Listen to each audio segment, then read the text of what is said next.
Okay, so I was at locals last night playing a fun casual deck, and I looked around and I noticed there was a lot of people playing Dino. And I thought to myself, huh, maybe they're in breeding season. I don't remember there being this many Dino players at my locals. There were so many Dino players that during my round 1 match against Dinos, it sounded like there was an echo in the room. Activate Misk, Misk effect. Trigger Baby, activate Baby. Search Pill, activate Pill. Now that isn't necessarily a problem, you're allowed to play whatever deck you want, regardless of what anyone else thinks, regardless of IQ required. But at the end of round 1, after I was swiftly 2-0'd by the dinosaur player in a match that was unbelievably exciting, with game 1 being unable to play through his full combo because I'm playing a bad deck, and game 2 not being able to play through Nibiru, Droll, and full combo, I proceeded to think about my previous encounter with those prehistoric chickens, and I achieved enlightenment. I realized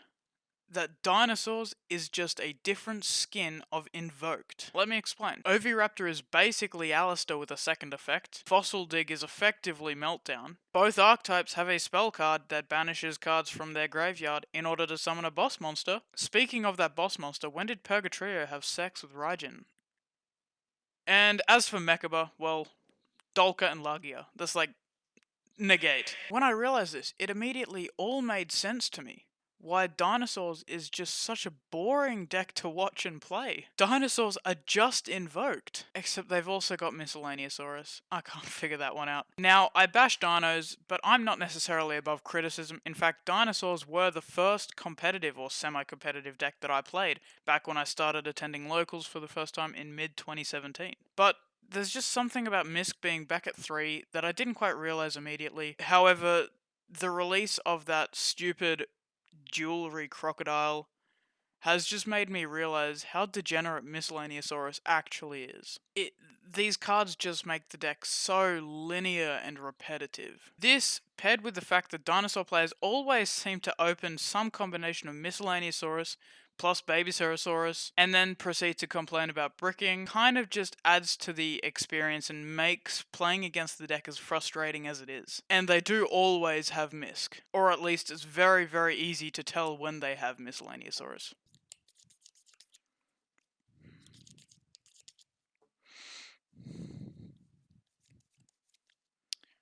Normal Oviraptor effect. Do you know what it does? Add or dump any dino in my deck. Do you want to ash it? You don't. Vela? Imperm? You want... Are you sure you don't want to negate this? Gamma? Nothing. Do you not have anything, or do you not want to... Like, this adds or dumps any card in my deck. I win the duel if this resolves. Are you sure you don't want to ash it? Heck, even what Kinetic Puppeteer? Do you have any responses at all? Do you want to respond? Oh, you will, Ash. Yeah, chain Misk, idiot. Now, as I said at the beginning, it's completely fine to play and enjoy playing whatever deck you want to play, regardless of what some moron on the internet says. And if you're sitting there watching this thinking, huh, did this guy just make a video complaining about dinosaurs after one salty loss at locals? Yes, I did.